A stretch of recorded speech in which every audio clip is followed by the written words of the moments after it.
Good morning, ladies and gentlemen. Welcome to my YouTube channel, My Nana's Needles. I am Maggie Nana. This morning we are going to be putting together a Tandy Dillion wallet. This is genuine leather.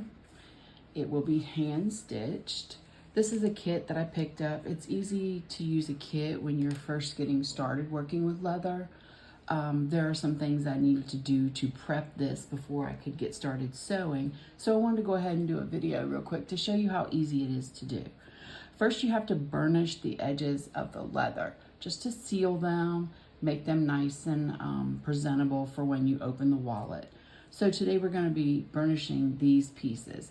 Now, I'm not going to do all of them in front of you because it does take a while to prep.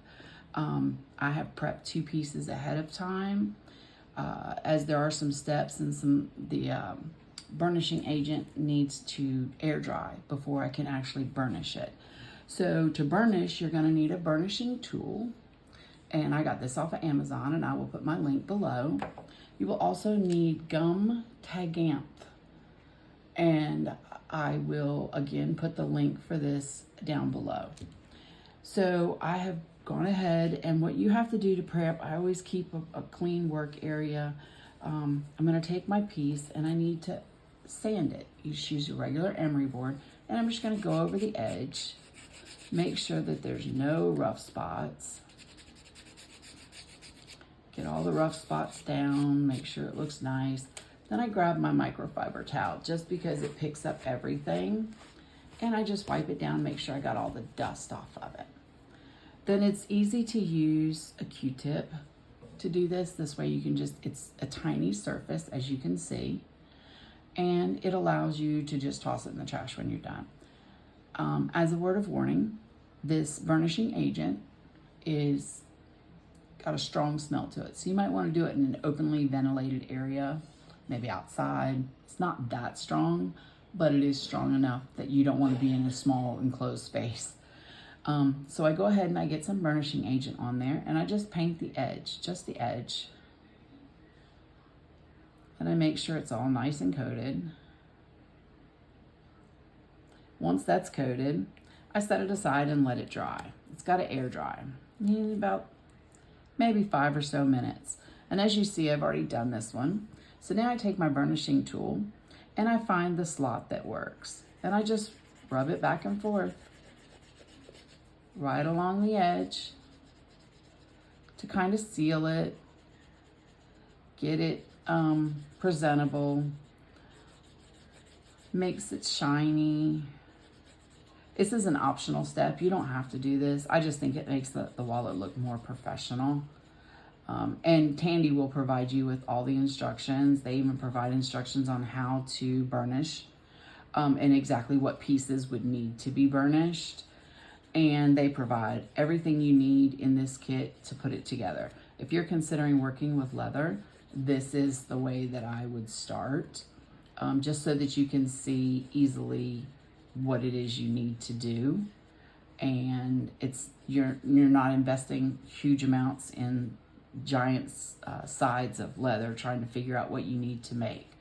I would suggest, if you're considering going leather, start with a kit and go from there. All right, I have burnished this. It looks fairly good. Now I've got to decide, is this enough or do I want to do it again? And actually I'm thinking I want to do another coat. So on this one, I would go ahead and put another coat and let this air dry.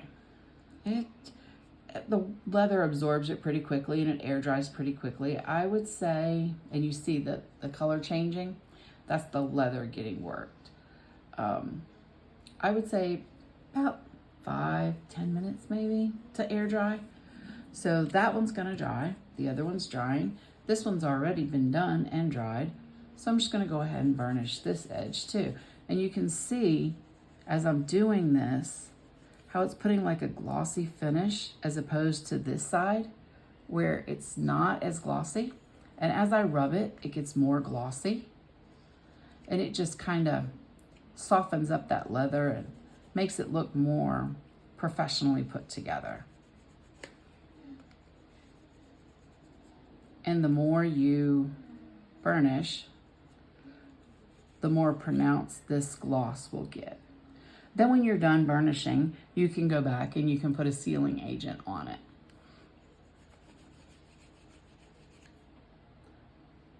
So I'm hoping that I can get this done in time for Father's Day for my son.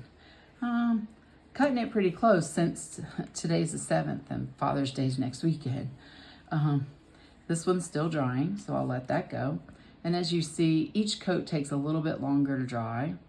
So when I get to this one, we're pretty good right here. And I just rub it. You rub it as many times as you want. You apply this stuff as many times as you want. You can stop right here after the first coat if you want. Totally up to you. This is the part 1 of a several part series on assembling the Tandy Dillion leather wallet. So we just burnish and you see it's starting to change. So I'll set that aside and let's take a look and see. Looks like it might be air dried. We'll try it and see. Oh yeah, it's working. Like I said, it doesn't take very long for these to dry. And there's different grooves for different thicknesses of the leather, so you can get it the way you want it.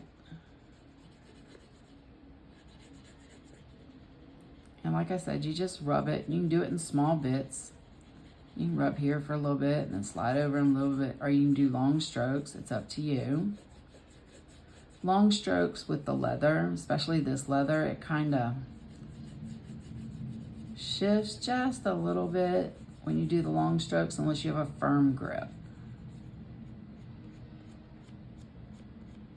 There's a little notch. So that's a piece that I'm gonna do slower and by hand. And just do little short strokes to make sure I get it the same as the rest of it.